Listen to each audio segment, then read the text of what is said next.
Hi, my name is Eric Pabon. On my honor, I have read this week's readings in their entirety, Chapter 5 and Chapter 6 from Alexander.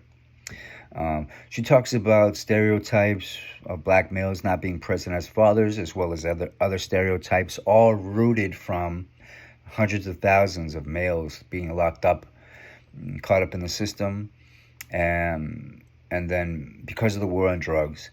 So either whether in prison, out of prison, being the after effects into society of being a felon, and how those after effects ripple into society.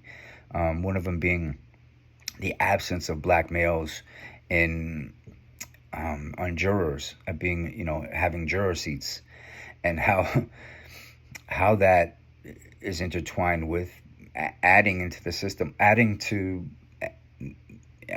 more black males into the prison systems. So I thought that was really interesting because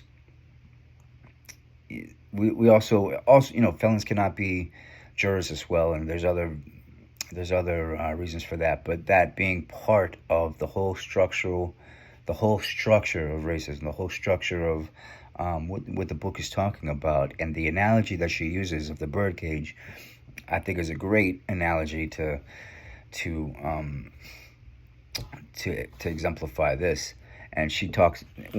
So one of the quotes says, "If one thinks about racism, examining one wire of the birdcage or one form of disadvantage, it is difficult to understand how and why the bird is trapped.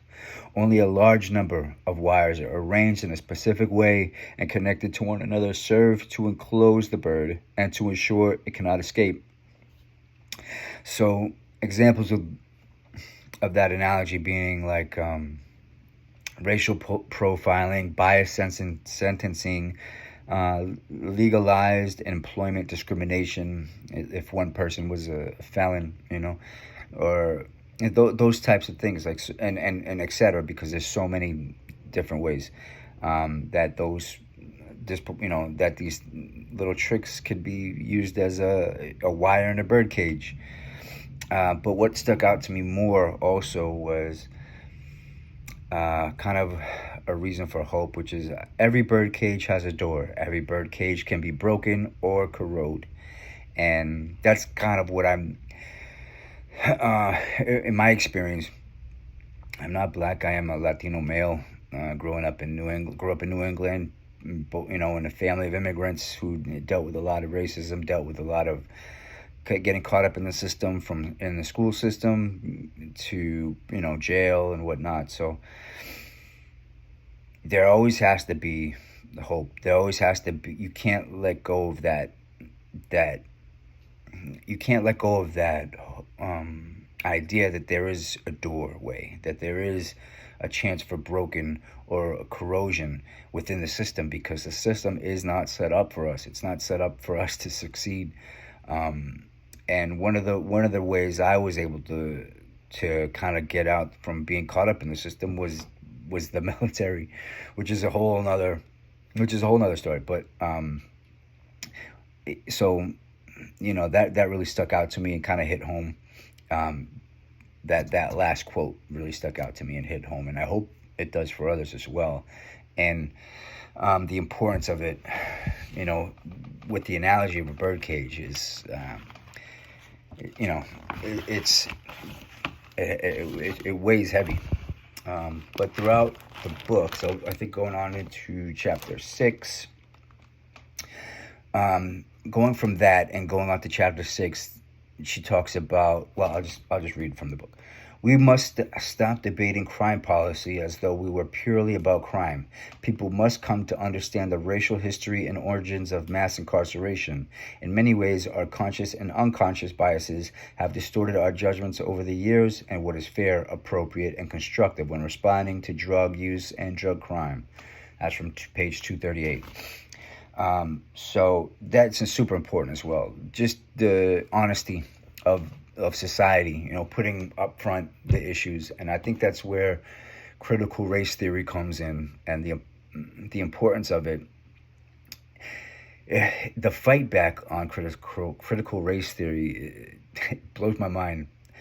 I was in the Army when they were, actually, I was just getting out of the Army when they were trying to introduce it or talking about introducing it within the ranks, which I think is super important because I've experienced a great deal of racism there. I've had superiors. I don't get too much into it, but superiors, and it's very goes deep into the system, and also the effect, like, and it comes down to pay, it comes down to promotion, this and that. There's a lot. Same thing with any industry, right? Any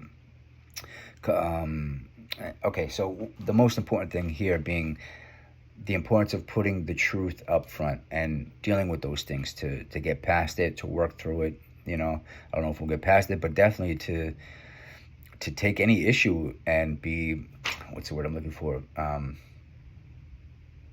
Well, to take an issue and effectively work through it. Okay, so I think that's very important that that we do that. You know, put the truth up front and really just get to the bottom of it. But oh, I almost lost my page. Okay. And I think, you know, there's different ways people have tried, or in society, people have tried to tackle some of these issues. Affirmative action being one of them. I've been the only minority on white, you know, majority, like a majority of white employees, and I have been called affirmative action hire before, and whether it was or not the case, even coming here to Rollins College, you know, there's not a lot of people that look like me or that have had my experience, so I kind of feel that same kind of vibe here, but at the same token, it can be, and I like how she brings it up, you know, trickle down theory of it lends credence to a trickle down theory of racial justice. The notion that giving a relatively small number of people of color access to key positions or institutions will inevitably rebound to the benefit of larger group is believed by the evidence. It also seems to disregard Martin Luther King's stern warnings that racial justice requires the complete transformation of social institutions and dramatic restructuring of our economy, not superficial changes that can be purchased on the cheap. And that's from 249. That's great. You know, I think, yeah, how do you do that? You know, the structure is so deep here in the country that, you know, it's hard to just chip away by, you know, giving some people of color jobs here and there, or you know, allowing some of us to go to school here and there, and, you know, predominantly white schools, predominantly white jobs. There has to be like a complete restructuring. But how do you do that? You know, there's no answer yet. So I'm just going to keep reading. And I like these ideas from the book, and these chapters were very beneficial.